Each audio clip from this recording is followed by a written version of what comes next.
Pilgrim leader William Bradford once said about the Pilgrims, "When man's hope and help wholly failed, the Lord's power and mercy appeared in their recovery. For the ship rose again and gave the mariners courage to manage her, and in the end brought them to their desired haven."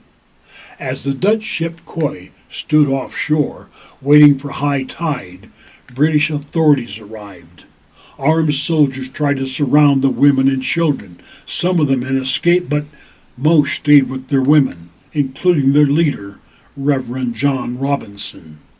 The men on the ship watched helplessly as their loved ones were taken into custody by armed soldiers. Their families, their belongings, their money, and their freedom were taken from them. The captain weighed anchor and sailed away into the North Sea, not knowing of the horrendous storm that awaited his ship. The storm drove the ship almost to Norway. A crossing that usually takes less than half a day took 14 storm-filled days. High winds and crushing waves howled across the North Sea, destroying almost everything in its path. Hundreds of ships were lost to the storm.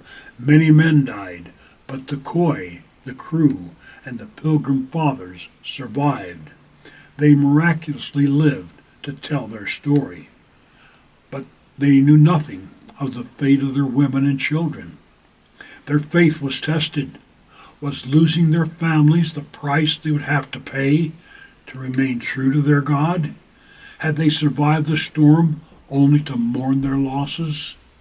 They faithfully gathered together in prayer, seeking comfort and confirming their trust in God.